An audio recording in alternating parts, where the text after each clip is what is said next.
You know that I'm Paula Duran. I'm the director of Universal Dementia Caregivers, and we are also live on Facebook, so in case those persons who could not make it here, they have an opportunity to review the session live on Facebook. I'd like to welcome you here today.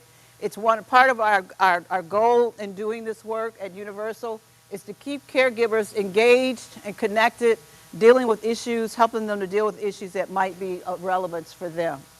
So welcome, welcome, welcome. And for those of you, and I do this every time because I think it's important that people know why I do this work.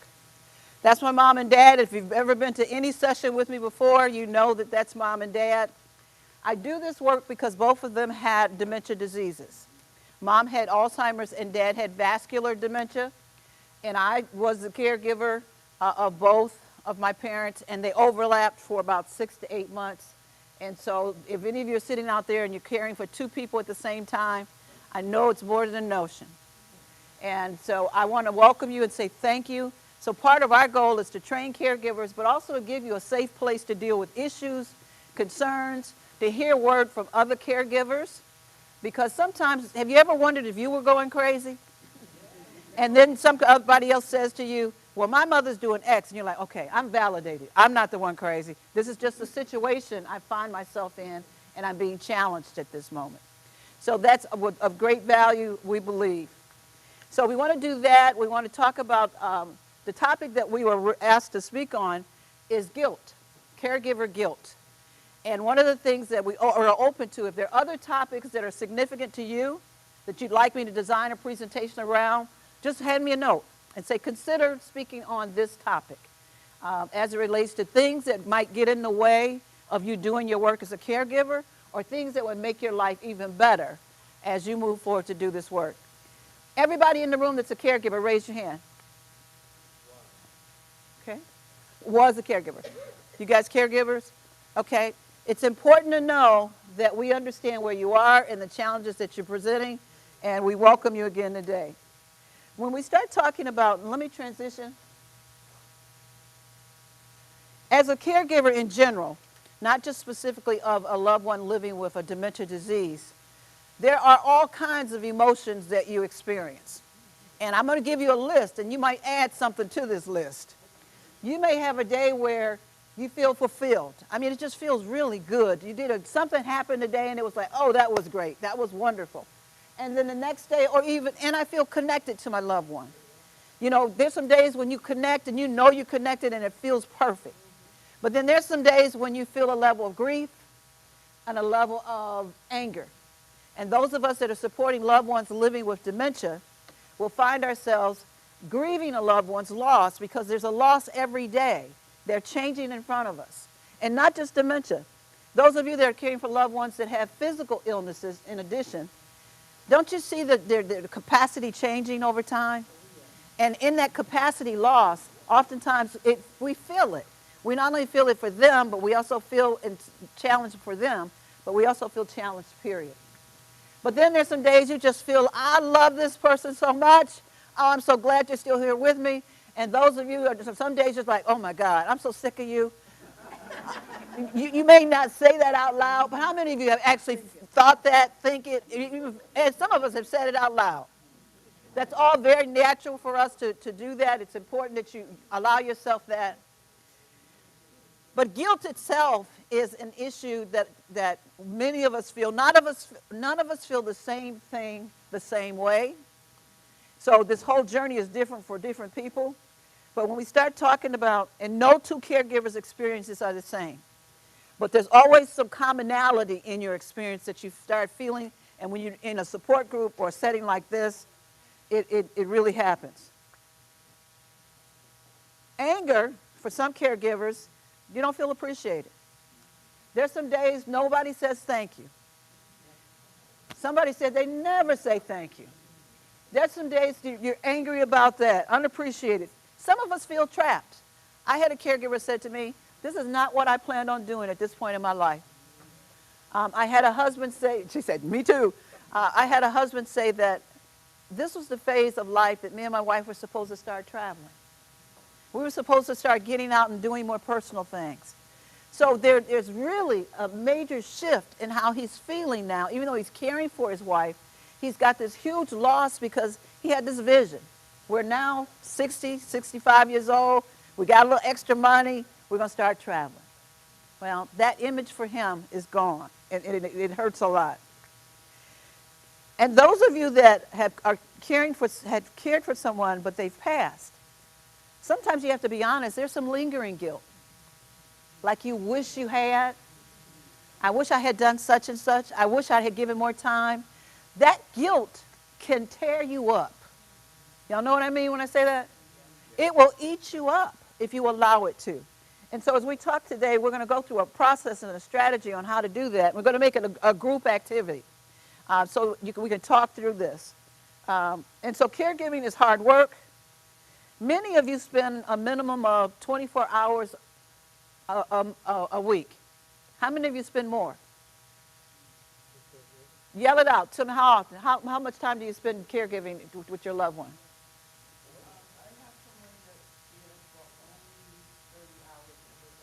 So you do everything else. Fill it in. Let me say to you, though, I am glad you've got somebody there to help you. That is so important. Jim? I was just going to say that we had days. Okay, so you had assigned days. We had an assigned day. Okay. And I had quite a few siblings, so we had like a whole day. Okay. The only extra we did was for mom and to go. All right. But for him, just a day. Okay. All right. Somebody else. How much time are you spending with your loved one, caring for them? Before she passed, I was the only caregiver. She said she was the only caregiver, so that means what? 24/7. Yeah. And I find too many caregivers with that story. And that's why it's so important that you stay connected with other people, get some sense of vision of what other people are doing, finding resources that can help you do what you need to do.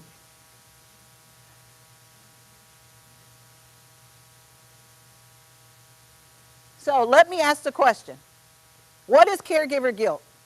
What is it? Come on, just throw it out. Yes. It's turning the guilt onto yourself, thinking that maybe I can do more. Okay, so maybe I could do more. Yeah. Okay, somebody else. What is caregiver guilt? I'm sorry? I didn't do enough. I'm feeling guilty about that. Somebody else. I wish I had a, woulda, coulda, shoulda. Okay? Yes, ma'am.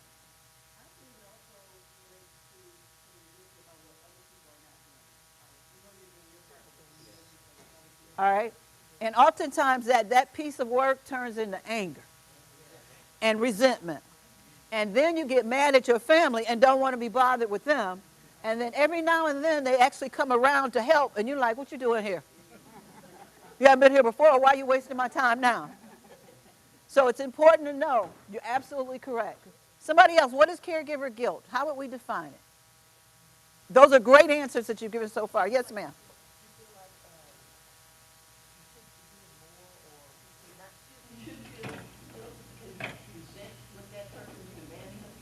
Okay? I want you to hear both parts of what she said. The back of that says, sometimes we even feel resentment toward our loved one. It's like, why are you sick? Why am I the one has to spend all of my life taking care of you? And when you say it out loud, you say, oh my God, did I think that? And then you start feeling guilty that I even thought that. And what you don't realize, that's one of the most human things you can do, is feel a certain way that it becomes a problem when you don't deal with those senses of regret. One of the things I worried about a lot when it came to COVID, during that time when we were basically separated from everybody, I said, we got to find ways to connect with the caregivers. Because can you imagine, some of you are now 24/7, you don't have the normal outlets, you're stuck in the house with a loved one with a disease, and they're probably somewhat demanding, and I'm saying that nicely, somewhat demanding, and it's you. And I got worried about elder abuse. It would have been very easy for people, so we did a lot of stuff during COVID trying to get caregivers to meet us in the park, and we give gifts. Just things to keep people connected and know that you're not by yourself. And that's really very important. So let me give you a working definition of which I like what you all said. First of all, caregiver guilt is a red flag. If you're experiencing caregiver guilt and it's becoming excessive and you're not working it, it's a flag that I need to do something to take care of me. It's a message that I need some time for me. And that could be anything. Some people are energized by going out for walks. Some people are energized by sleeping. Some people are energized, but you have to find a way to take care of you. The simplest definition I could come up with was we believe we're letting someone down. And the challenge is not just the loved one with illness. Sometimes we're letting ourselves down. So it's the guilt of, I should be doing more for myself. Yeah, Paula tells me to exercise. I don't have time to exercise, and then I feel guilty that I don't exercise. Where we could ask Lynette, tell us a very simple way I can exercise at home. People think you got to go somewhere to do certain things. There are a lot of things you can do right in your own space. And it results from judgments. And most of our judgments are not positive. And so our judgments tend to be more negative. When was the last time, those of you that are caregivers, you said to yourself, you know what? That was a good day. And I did a good job. Everybody in here should be jumping up and down. You say you do it every now and then. Good for you. Good. Because you're probably doing a much better job than you think you are. But we don't pay attention to that part of it. So, and often the judgments can be true or not. They can be totally inaccurate. But we behave on it as a negative. And if you keep that negative stuff in your energy, anybody know what I'm talking about? That negative stuff? Have you ever laid down at night and you were planning on sleeping? And stuff started running through your head. And it sounded like somebody was talking to you. And it was you. Saying, I didn't do this. Oh, I should have did that. Oh, I let my sister down. All that stuff is running through your head, and you wonder why you can't sleep. Well, you can't sleep because you have not resolved that negative messaging that you've given to yourself. And Lynette, is that a symbol of what it feels like? Yes, it is. I don't know if you all saw that. She was covering up her ears and twisting her neck.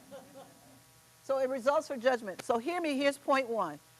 If your guilt that you're feeling let it serve as a red flag that I need to take some time out for me.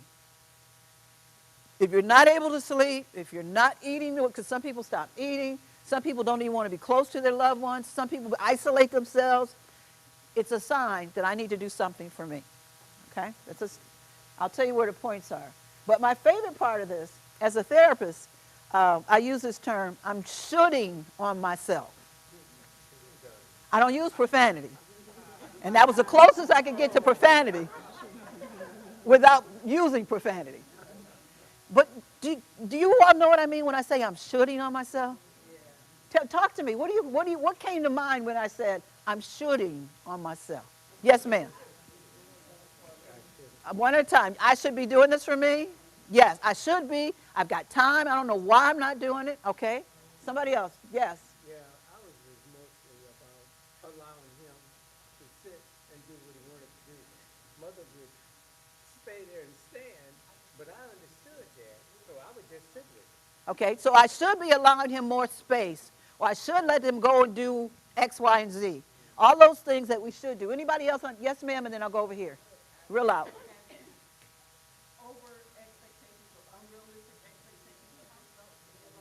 Yes. I should be able to stay up 24 hours and then get the housework done, then cook dinner, bathe my loved one, and do that every day, one right after the other with no breaks. What would you all tell me? What you say? I'm going to go nuts. Yes, let's finish here and then we come right there. Be kinder to yourself. And people look at me like, well, how you do that? You start by saying, good morning, Paula. You look good this morning. And you know what your critic says, girl, you've got the wrinkles on your face. I said, but they're the prettiest wrinkles I've seen lately. And they're my wrinkles, and they are an example of life that I have lived. So it's turning those negative messages in your own head, because I'm telling you, it's easier to tell somebody, so I have had a family member who would make it a point to come over and tell me what I'm not doing. Anybody have anybody that does that to you? And my mother had dementia. So this is what they do. Mom, did you have breakfast this morning? What did my mother say? They don't feed me in this place. And this is what my family member would do. She looks at me and says, why are you not feeding Mama? And you know what you want to say, but you don't say? It's important to know that we need to let something go. But there are people who seem like their role in life is to pick at you. When you're doing everything you know how to do. So it's easier to dismiss them because every now and then I say just shut out the noise. Close my ears, and so Lynette, you're my sister, you come in and you tell me something, I'm like, great, thank you, dear, I'm gone. At some point you say it's not worth the energy to fight. Okay, no, just a hand in the back. Yes, ma'am. Real loud. So basically, The impossible syndrome? imposter. Oh, imposter syndrome. So you're talking negative things about yourself that are just not true. Right. They're not true. They're not even realistic or almost true. They're just things that would harm you if you kept paying attention. So if you remember nothing from this session, remember the term that we framed, you're shooting on yourself. And that should make you smile. And then she said, start focusing more on what you need, because that's what's key. Because this is a red flag that I need something to take care of me. Well, these are some of the things we tell ourselves. I'm not doing enough. I just want it to end. And then if the person dies shortly after you say that to yourself, there's this guilt that comes up like, dog, I killed them. Come on. You're not that endowed that you've been given enough power to decide when I die. But again, I'm a believer now and then laugh at yourself. At some of the stuff we tell ourselves that we have the capacity to do, and you don't. All right, so I want him to leave. I'm angry at my family, and there are ways to manage that anger. It's important that you know you have to acknowledge it, but you need to manage it.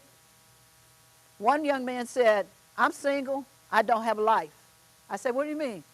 I'm single, I can't date. Where am I going to bring him? Over here with my mama? I can see my mama sitting up there like. So the young man, he said, I just got to do this because nobody else in the family would do it. So there's anger and resentment at that level.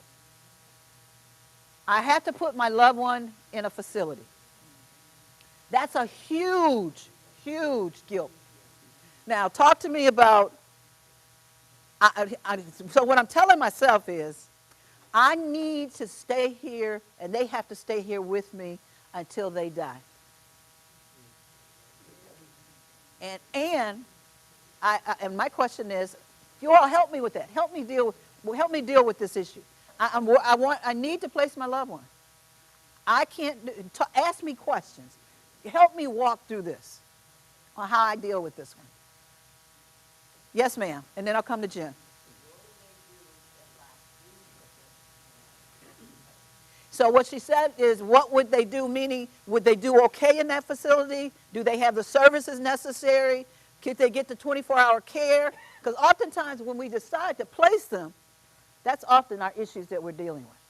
Okay, what, Jen? Well, I was just going to say, no, we kept them at home. Right, And same with mother. We didn't right. go out to any homes at all. Okay. But see, there were enough of us. Yeah, that you could do that. But there are a lot of us who don't have 6 and 7, and some of us have 6 and 7 family members. And you still can't do it. Right, where's that hand I just saw? Yes, ma'am. So I know I thought about what will my peers think, what will everyone think that her kid, you couldn't take care of her, put her in a nursing home. Right, right. I'm going to repeat what you said just in case I didn't hear you. She said she would have been concerned about what people will think and what they're going to say. You couldn't take care of your mother at home? Why'd you put your mother in a nursing home? You know black people don't do that. Yes, they do, especially if they can afford it. So let me say, this is something, I was in a meeting the other day that I was running. And you know, I try to create a safe space where people could say anything they want to say. And this one woman said, I'm just going to be honest. I couldn't live with my mother. I couldn't bring my mother into my home to live. That was such an honest response. A lady in the room said, you can't what? Her tone was judgmental before the lady got it out. And guess what I did? I said, you know what? If that's the best decision you have to make and you don't have any help at home, because I said, do what you need to do.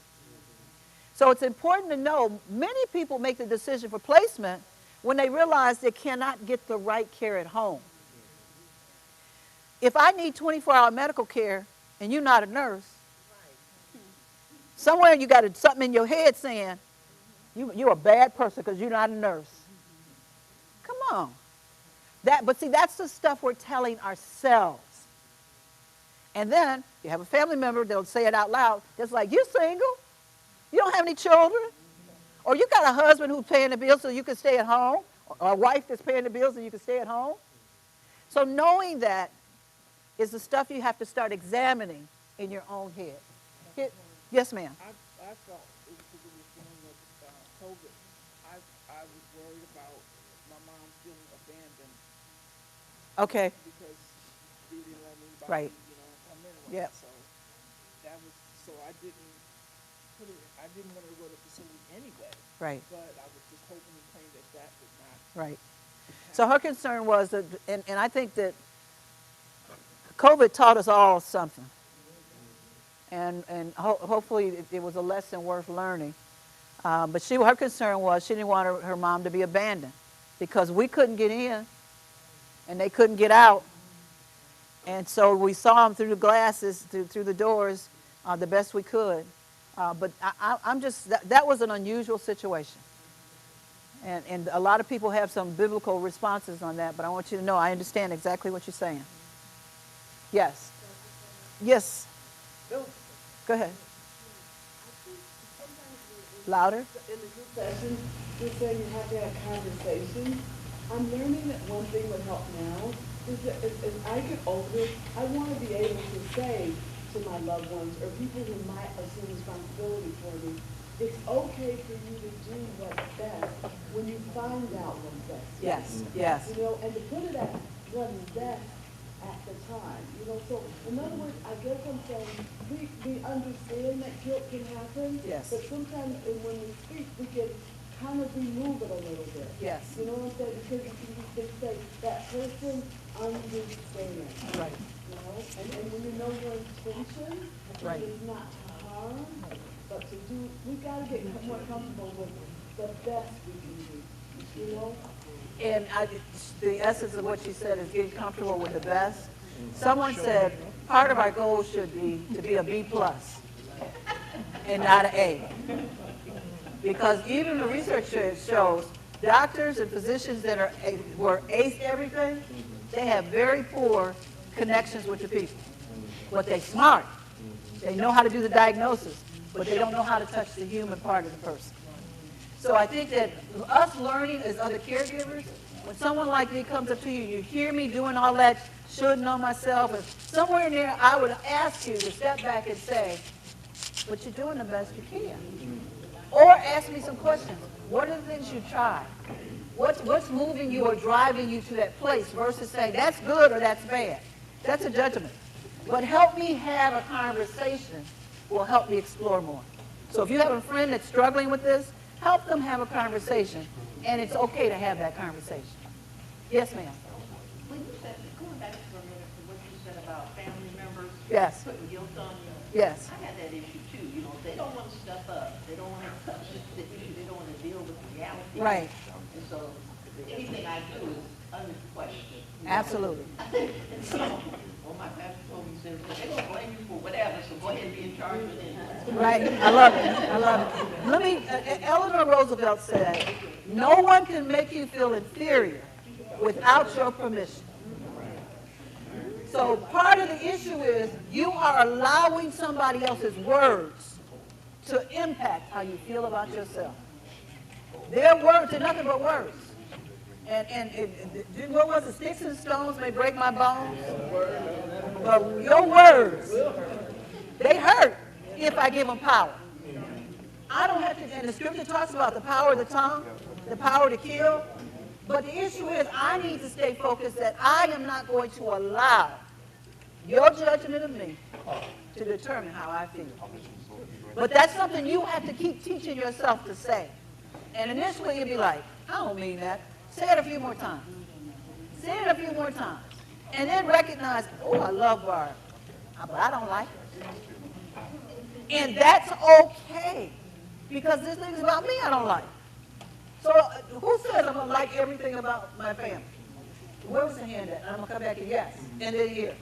Yeah, I'm so thankful for you for giving us this information. What I'd like to ask you a question on is when you have these family members and you try to keep a relationship with Yes. them, however, it raises your pressure Yep. when you are dealing with them. What would you suggest in terms of forgiveness? And how do Yes. you have a relationship with someone who's, when they get on that phone, your blood cringes. She said, how do you still have a relationship with your family when they're being judgy and I'm trying to work through it, but my blood pressure is getting ready to bust? Oh, and I'm going to give you that. You have some ideas? Yeah, I was gonna say, you can't please everybody. And there's some things you'll never do right in their eyes. That's right. So accept that. Don't let yourself, she said it earlier when she said they can only get your blood pressure up if you give them permission to. Right. So, Yes. there you go. I'm going to go in the back and then I'll come right here. Yes. Real loud. It's a term that I came across during a training that I took called emotional intelligence. And it's very hard to do, but it's quick to use the term Q-tip. Yep. And it's quick taking it personal. Right. Because people see what you allow them to see. So they make judgments based on what they see on the outside. Can you all hear over here? But we have to be, and it's a tool that has to be worked in you, like a muscle that has to be worked. That's right. To say that it's not a personal attack on you, it's what they see. Right. So you can either choose to take the time to explain to them that which they are not seeing, which caused you to make the decision, or you can say, okay, believe what you want to, and we're gonna move on with life. Well, and the question, and Addie, and thank you for that. You choose your battles. At some point, I may make an investment in trying to explain to you, trying to engage you, trying to influence you. At some point, I may decide it's not worth the energy anymore. That's where I'm at. And you may be risking, quote unquote, a loss of a relationship, and you're going to have to grieve that loss. But the question is, what's healthier for you and your loved one? Because if I'm upset all the time because of you, guess what energy I give to my loved one? That negativity. Yes, ma'am. I would like for you to state what is our personal responsibility before we even get aged. What is our responsibility? Yes. Everybody in here is going to get old if you keep living. Yep. So Yeah. you have to talk to yourself, as I get aged and continue to live, what sort of care Right. Right. is I'm determined. I'm in my 90s. And I don't, I make independent, but I've already checked around for, care, assisted living. Yes. Where I will possibly say, this is where I'm going to go, and I talk to people Right, concerning that. right. And the place that I want to go, the price went up so high, Yeah. I just didn't go, Yeah. So there is a personal responsibility that we all have to look forward if we are not in state of dementia as to what we want, the type of care we want That's as right. we age. Let me reiterate the essence of what she said. She did such a good job on her own. As we age, we need to be planning on aging and putting away some money. And if you don't have long-term care insurance, most of us at this point may not, but maybe we can educate some younger folks behind us so they can put that in place. But you need to know how you want to be treated. where you want to live. And we do this in one of our sessions where we talk about the legal papers that you need in caring. I agree 100%. Sir, Mr. Isaac, your hand was up. Oh, the conversation was going so good that they were better than my comments. So funny. But I was wondering about positive judgment is okay, but negative judgment may not be. But I was also, all those quotes you gave about sticks and stones and what Eleanor Roosevelt said, they came after Jesus said, life and death is at the tip of the tongue. Yes. Yes. So even Jesus, No, anyhow. you're right. The scripture says life and death can come at somebody quotes the scripture properly. The power of the tongue. And I acknowledge that, but even with that, you have power to decide if indeed I'm going to allow that piece to kill me. Because it says life and death. So I can interpret what you viewed as negative as God's way of saying strengthen yourself. So it's all up to you and how you decide to use it. Yes, Jim. I just have to say, yeah, it's so true. One of the factors that were entered into our country, there was a large group of them. And because of that, it wasn't as hard as it would be for one or Right, two children. right. And, I mean, even with mother, who was at the age, now, you want to go eat? She was getting up and moving around. But my dad, he had a little difficulty. But everything was, it worked. They had enough of it worked. That's good. And some of us are only children. Yeah, let's go here. And then I'm going to move on to the next slide. Yes, ma'am. On behalf of what you said about caring, Yes. I've already expressed to my children, I only have two. My daughter lives in Kentucky, and I told her I'm going to buy this land, and I want you to use a trailer, and I want it fenced off. So until, when she can't handle it, I'm already at the trailer. She just turned electricity on, so in case I try to climb out of the fence, it'll scare me out. But I'm for sure I can't get out. Sounds like she's got a plan in place, right? She's got a plan. And see, that's important. And you can start doing that now. Or before. You don't have to wait until you get sick to anticipate what you need when you get sick. And unfortunately, many of those we care for didn't have a plan. We become their plan oftentimes because there was no plan. But let me also transition to say that there is a huge price you pay for prolonged guilt. Prolonged guilt can cause you illness. Prolonged guilt can cause you separation from people. Prolonged guilt can lower your self-esteem because the messages you're giving yourself tend to be negative. How often do we struggle all night with a positive message? Yeah, you good, girl. Oh, you wonderful. God blessed you to do this and have these skills. And you couldn't sleep because of those positive messages. I have never had that issue. Anybody ever had that issue, make me clear. So the issue is they tend to be negative. They can be positive, but they tend to be negative. Other things. Sometimes we start feeling like we're not good enough. I'm not smart enough. You say that to yourself long enough, you start believing in yourself. And we see it in children. There's some children that have been taught from the day you ain't good enough, just like your old dad or your old mom. Whatever. Knowing those things will harm your sense of personal value. It is essential that you address those issues up front. So that's the cost of that it causes us in terms of pain. So what I'd like to do now is I'd like on the back on your sheet that we gave you, I'd like us to do a practice issue. There's some sheets of little pieces of paper in the middle of your table. For the next, once everybody's set, for the next minute, I would like you, on the little sheets of paper in the middle of the table, I would like you to write down all of the things that you feel guilty about or have felt guilty about. You don't have to show it to anybody. And you can just use one word. Because what we're going to do is we're going to pick one of those, and I'm going to walk you through a process of how you address it. Okay? So in your 1 minute, you're doing a brain dump of stuff that has caused you to feel stress. Caused you to feel guilty. Is the task understood? One more time, please, I'm sorry. No, yeah, no problem. I want you to do a brain dump of anything that has ever made you feel guilty when it comes to caring for a loved one. Caring for a loved one. Yes, ma'am. Yes. Anything. It doesn't matter. Just write it down.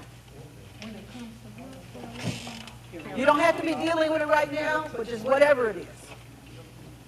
Just a brain dump.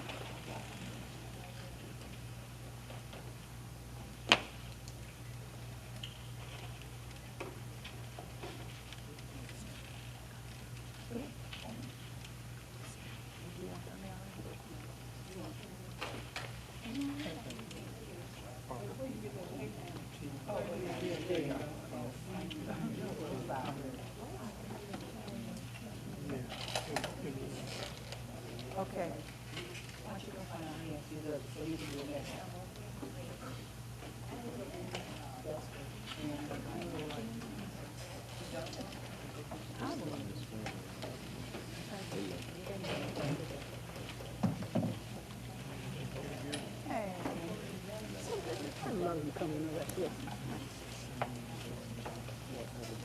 Okay. Got the tickets.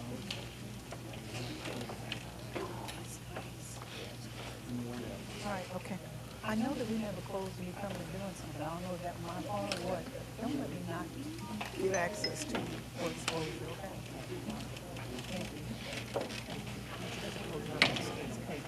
Thank you. Everybody got something written down? Okay, let's do this. And that sheet of paper, thank you. The sheet of paper that we gave you, this is the model I want to work from. I need that list that you wrote down, I need you to just pick one item on your list. If you choose to share it, I'll just ask out loud. Anybody want to share what they might have put down on their list, the one item they're going to work with? Yes, ma'am.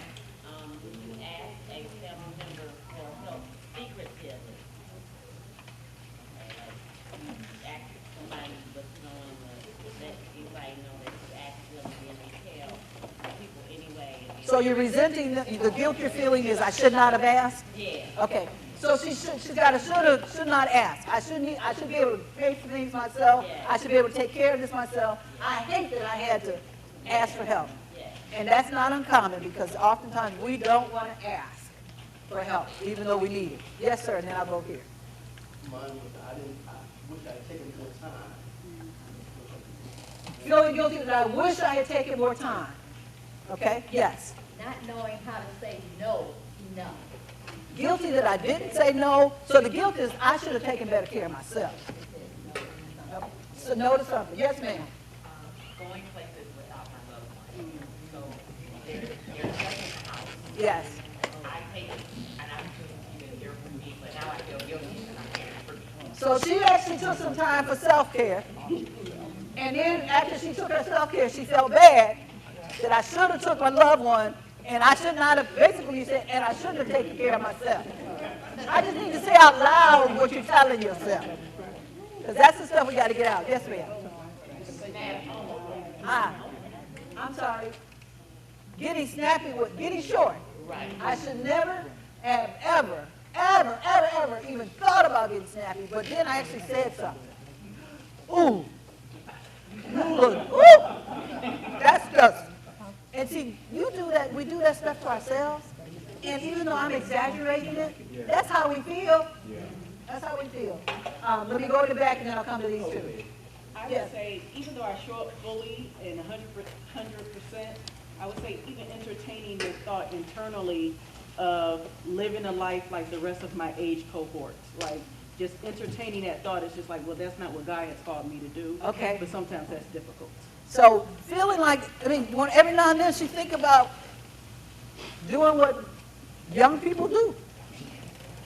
And most young people are not taking care of their loved ones, even older adults.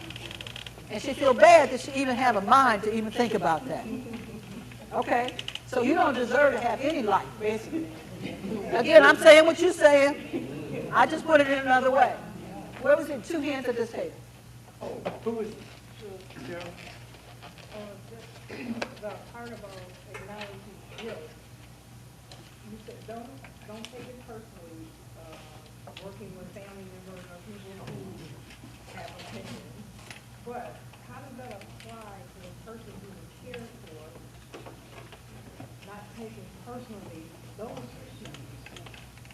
If they don't get seated in your soul about you don't do this, or, I mean, stuff that you know is totally untrue. Okay, so let me say, in terms of, let me see if I can frame it for the activity. Saying something to the fact that I actually might get upset with my loved one for not even acknowledging or understanding all the things I'm trying to do, because it's not true. It's not true. It's kind of, so play with that one. Getting angry at that might be being angry with my loved one because they blame me all the time. And it's not my fault. Okay, that's good. Okay? Yes, sir. Yeah, that's kind of. I don't know, I never experienced bad times with my dad. Okay? I never experienced bad times with my mother, but it was limited to what we did with mother. Right. Because there were girls in the family. Okay. And the girls took care All right. So it sounds like you don't have any, we'll just make up something for the activity. Oh. I want them to be real, but if you have to, make it up. Here. Well, when I was taking care of my mom was very physical.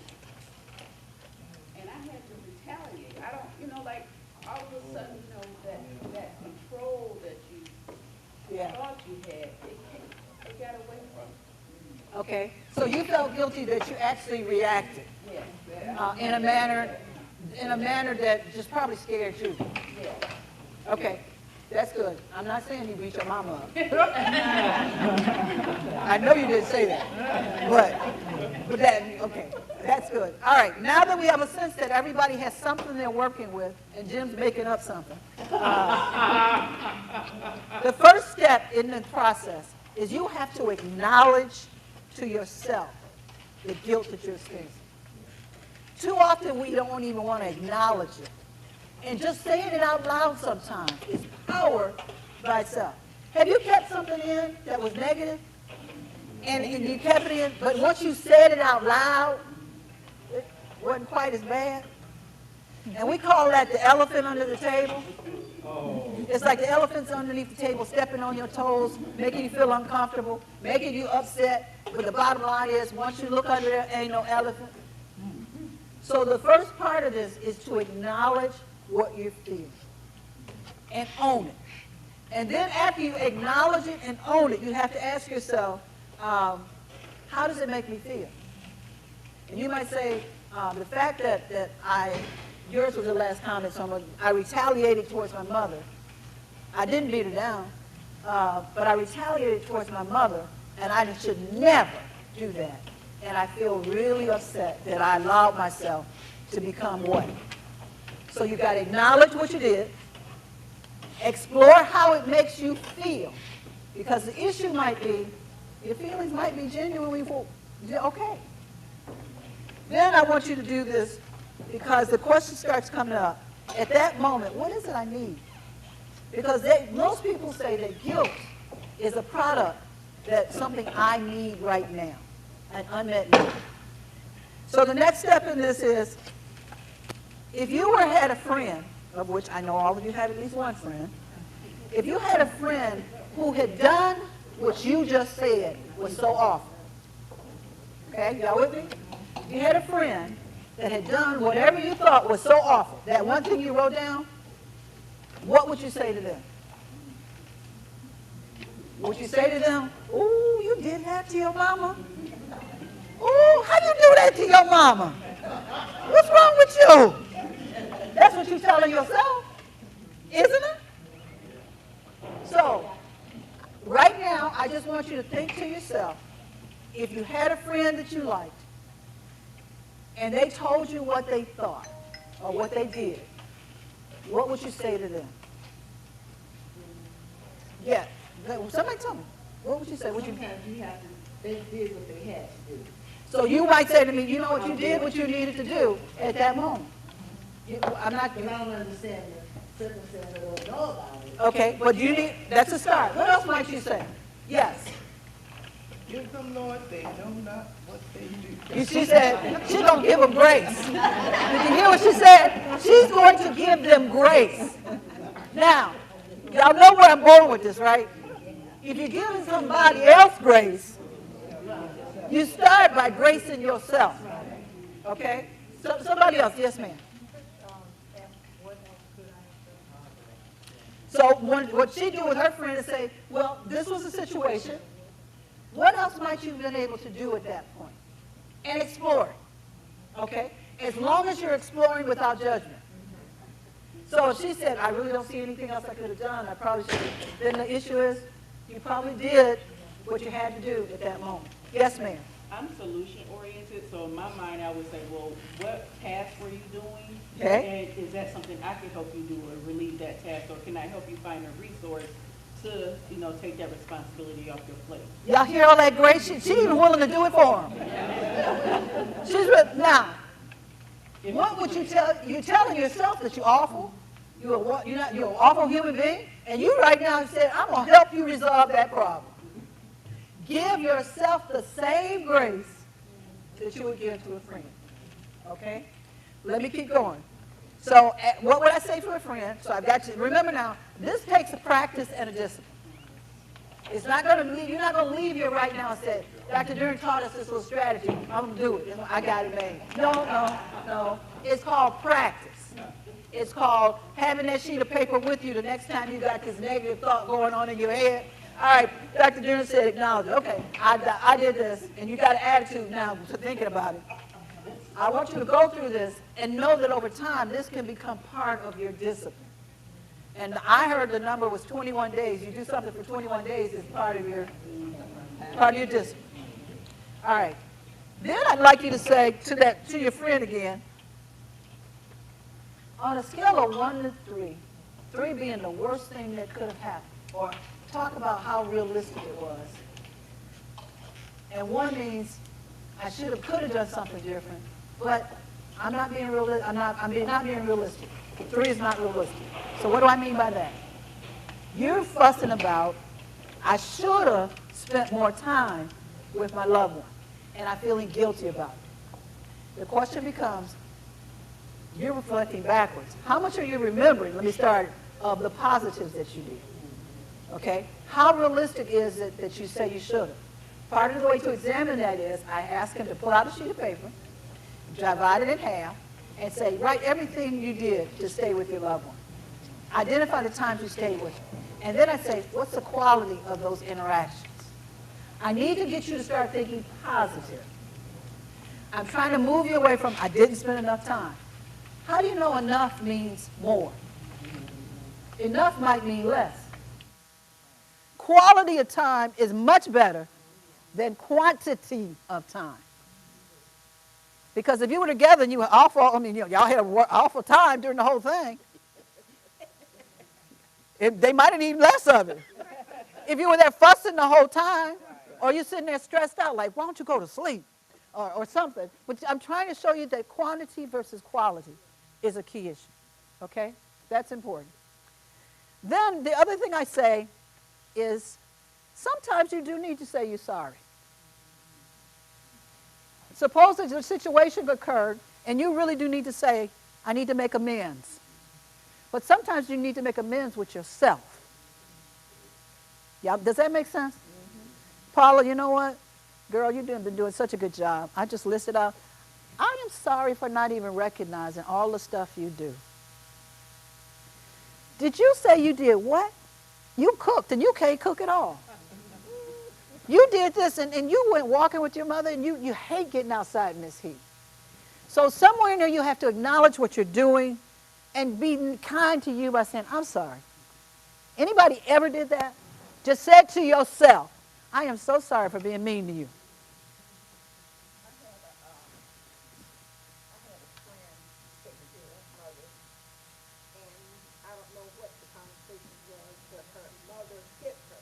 Okay. I was going to say she hit her back. Okay. And that's when she called me. She said, I just did this thing. I said, what'd you do? I had to hit my mother because she hit me. And what I was doing for her, she had no right to hit me. So I said, well, you probably did what you did to me. And she said, I just feel so bad. She was going on and lying the whole works. And what this young woman over here said, what other options were available? One was just leave the room. One was to step back and everybody in the room breathe with me. And then out. That kind of thing changes your mindset.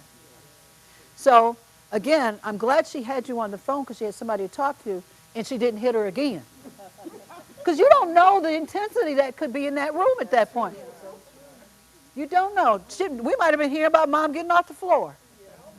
Okay? So she explored with me what my options were.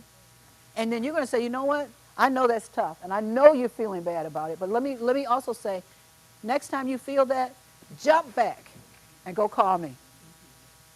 So I'm giving, you're giving her grace. She's giving herself grace. And you said, well, at that moment, that's all you felt like you could do. Let me help you see some other strategies. Okay? Because oftentimes you don't see any more strategies. Because it's like this cloud. Yeah, you're in the moment. And sometimes you need to control the moment. And what this little discipline thing does, it helps you control the moment. So we were making some amends. Yes, Tim? I just wanted to say, yeah, because they can be agitated. Yeah. And when they get like that, what I did was I was always quiet. Okay. And I would sit with them. And then, like my dad would say, well, I'm ready to take a bath. And you do it at the point he was ready. Yeah, when whatever he had to be done, I would go ahead and get that Yes. done. And it went on very smoothly. Yeah. On my mother's side, the girls jumped in. Right. So, well, I didn't say mother. Right. The But you girls did what was necessary on dad. Exactly. But and again, with your friend, people need to know you don't have to do anything in that moment. You can just stop. And so I would say next time we will work together on controlling myself. And that's the message I would start saying to me. Next time you did the thing you thought, and I'm going to say I'm sorry. Because she had no business hitting her mama. But in the moment, she had no other option. In the next moment, if it happens again, and it will happen again, that you feel so stressed that you feel like, what you do is you take a deep breath, you step back and say, I'm leaving the room, and then we'll try something different later. Especially with folks with dementia, they don't want to do a lot of the things you want them to do. But what about the wonderful gift of just saying, not now, later. Okay? What happened with her could have been a reflex too. It could, Not thinking, somebody hits you, you just, right. not that she would really go at her, but. And it's not, and I agree with you. The challenge is you need to learn to manage your reflexes too. Yeah. Especially if you're potentially harming someone else. That's called abuse. So, yes, if I know, and everybody has a natural reflex. I think if you slap me, I'd be so shocked I wouldn't know what to do. I might be, what's that guy's name that got slapped? Will Smith? I think I got Will Smith. So the challenge is we would tell them it's going to happen again. You can control you. And that's part of her messaging she has to start putting in there. At the moments I feel this something, because you don't just haul off and hit somebody. There's some signs in your body that says, I'm getting ready to do something stupid. I need to pay attention to the signs in my body that says it's time to walk away. Learn to control it. Yes. My mother became very resistant. Yes. But they're cunning because we had a landing on the stairwell. And so one night what she did, she sat right there on The landing. that landing, so I couldn't get around. Okay. I was up all night long, okay? So then the next time she tried it, after that I learned I go up the steps first, okay? And if she want to stay there, she can stay there. I'll strap you in the chair and I'm going up first. That way you cannot block me, Right, because right. when somebody come in about it, I told them family visitors are not allowed. I'll get on my nerves. Family come over, they want to sit, and no house grandmama said, no, if you can't help, talk to her on the phone. Yes. That's, Yes. it's pretty hard. That's back to the question that you said. At some point you say it's not worth the trip. It's not worth the effort for me to continually try to educate. I started initially by putting literature around the house, thinking they might read something. I even got some little videos and put them around the house. I put the schedules up. I did all the things that I'm supposed to do in trying to educate the family. At some point I said, after a confrontation, I said, I'm done. It is way too much work, way too much work. Can I say this and I'm done? No, you're not. Yes, I have to be truthful about this. When he was up and moving and going on, I would give him space. I go sit down, All right. and my dad would talk from the room on this side over here to me and say, "Okay, Jim, I'm ready." All right. And let. Yes, and mother was she was totally different. Mother was always accommodating, and we took time with her too. And the beauty of memory so positive about how you engaged your loved one, I love that. Oh. That you were engaged, you knew how to wait, you knew how to do whatever. That's important. So I'm glad that he didn't have any memory on the other end. Okay? And the last part of this is you have to ask for help. If not from your family, you might have to ask from an organization. You might have to ask from a support group. You might have to see a professional therapist. You may have to do something. But I'd like you to start figuring out, how do you learn this little simple process and start practicing it? Questions or reactions? Or emotional outbursts? Yes, ma'am. Assistance. There are many organizations now that are formed Yes. wherein caretakers can go and have days off. Yes. And they send other people to care for you. The Hannah House, I think they have one. Yes. So There are a number of day programs where you can, your loved one can go and spend time. There are at least 3 that I'm aware of. I know PACE has a program, but you just have to be part of the medical system with them. If you're ever interested, because respite is important. I said at the start of this, guilt is a red flag that I need to be doing something for me. That's the flag. You've got to do something for you. Yes, ma'am.